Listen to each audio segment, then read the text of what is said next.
அருமனையில் convention நடந்தபோது தம்பி நீ பேசினது இது.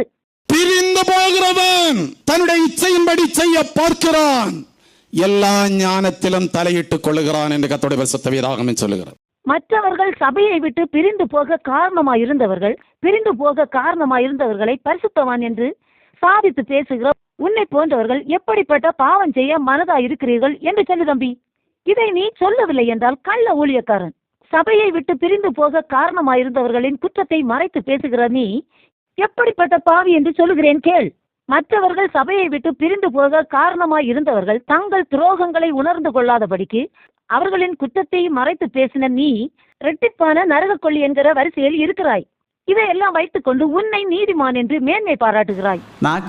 தீட்டப்பட்ட சவரவன் கத்திய போல எல்லாம் இருக்கிறது, ஆத்மாவெல்லாம் கொல்லுற கத்தியால இருக்கிறது. நினைக்க போல இல்ல, யாரும் நினைக்க போல இல்லை, மோச்சம் போறான் இல்லை. இத்தனை காலமும் பிரிந்து போகாமல் சபைக்குள்ளேயே சாப்பிட்டு கொண்டு இருக்கிற நீ உன்னை பார்த்து எத்தனை பேர் சபைக்கு வர வழி செய்தாய் சொல்லு தம்பி. எல்லா ஞானத்திலும் தலையிடாமல் இருப்பதாக பெருமை பாராட்டுகிற நீ உன் பாடு மட்டும் பார்த்து கொண்டு எத்தனை ஆத்துமாக்களை இரட்சிப்புக்குள் கொண்டு வந்தாய் சொல்லு தம்பி. இதை சொல்லாத நீ எதிர்த்து பிரசங்கம் பண்றாய்.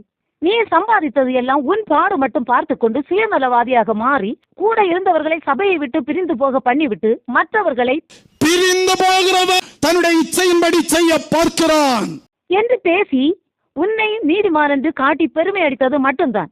இப்படி செய்தது நீ மட்டுமல்ல, உன் மூத்த பாஸ்டர் தொடங்கி அவரை பின்பற்றுகிற எல்லாரும் இப்படித்தான். இன்னும் நீ சொன்னது ஏதோ சில சந்தர்ப்பங்களிலே ஒரு பெரிய குற்றத்தை செய்ய ஊழியக்காரர்களை கண்டால் ஒளித்து போகிறார்கள். இப்படி சொல்லுகிற நீ சாதுசி செல்வராஜ் ஐயா உன்னை குற்றம் கண்டித்த போது நீ ஓடி ஒழிக்கவில்லையா? நீ மட்டும் செல்வராஜ் ஐயாவை தேடி தேடி ஓடி உன் நிலைமையை சொல்லி மன்னிப்பு கேட்டது மாதிரி பேசுகிறாயே வேத புரட்டனே, நீயும் ஓடி ஒழித்தவன் தானே?